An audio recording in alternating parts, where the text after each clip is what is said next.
পাথর প্রতিমার গোবর্ধনপুরে নদী বাঁধে ধস, ঘর ছাড়ার আতঙ্কে প্রহর গুনছে এলাকাবাসী।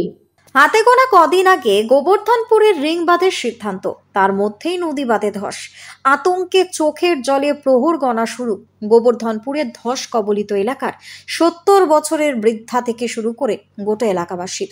চোখের জলে লোটা কম্বল গোছানো শুরু, মুখে শুধু একটাই কথা, ঘর ছেড়ে দিলে থাকবো কোথায়, কে দেবে তাদের আশ্রয়।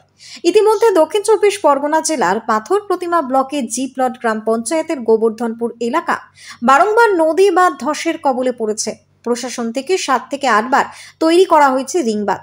তৈরি হয়েছিল প্রায় কোটি টাকা খরচা করে কংক্রিট ঢালাই আইলা বাঁধ, কিন্তু আইলা বাঁধ শুরু আর শেষ কয়েক মাসের ব্যবধানের মধ্যেই প্রাকৃতিক বিপর্যয় সমস্ত বাঁধ ভেঙে এলাকা প্লাবিত হয়েছিল গত বছর। প্রায় 4 থেকে 5 মাস এলাকাবাসীকে কাদা এবং জলে বসবাস করতে হয়েছে।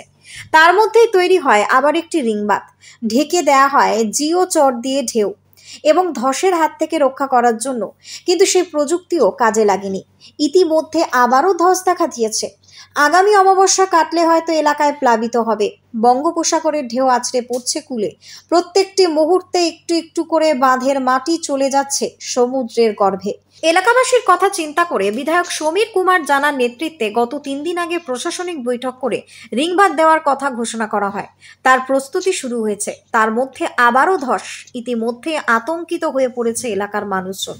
এলাকার মানুষের দাবি, পুনর্বাসনের ব্যবস্থা না করলে তারা এই এলাকা ছেড়ে যাবে না। মহিলাদের দাবি, নিম্নমানের কাজের জন্যই এই নদীর বাঁধ ভেঙে যাচ্ছে বারবার। সরকারি নিয়ম অনুযায়ী প্রকৃত কাজ করলে হয়তো এই ক্ষতি হতো না এলাকায়। এখন দেখার এই বিপর্যয় থেকে এলাকার মানুষকে রক্ষা করতে পারে কিনা প্রশাসন।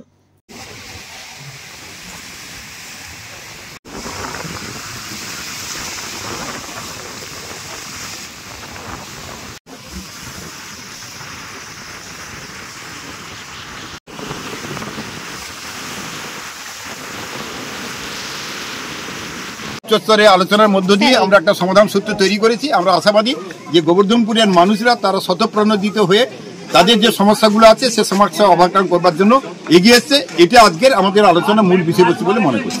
না, এটাতে এখানকার অনেকের অধিবাসী আছে, তারা তো নিশ্চয়ই ক্ষতিগ্রস্ত হয়েছেন এবং সেটা আমরা জানি, সরকারও জানে। সরকারের অভিমুখ তাদেরকে কিভাবে করে আপনার সুরক্ষা করা যায়, সরকারের অভিমুখের যে চিন্তা ভাবনা সেটাকে নিয়ে আজকে ঊর্ধ্বতন কর্তৃপক্ষদের নিয়ে আমরা এখানে এসেছিলাম। আলোচনা অনেকটা ইতিবাচক। অবস্থা খারাপ, এই চলে যাবে, কি করে থাকবো, কোথায় যাব, কোথায় পাবো, কি অবস্থা। আর আমাদের থাকার কোথাও জায়গা বসে থাকি, কখন খাই কখন খাইনি, এই তো সম্পত্তি সব চলে গেছে, কি আছে আমাদের। তোমরা কিছু দিলে আমরা যাব, না দিলে কোথায় যাব। দক্ষিণ 24 পরগনা থেকে বাবলু প্রামাণিকের রিপোর্ট, নিউজ বঙ্গ টাইম।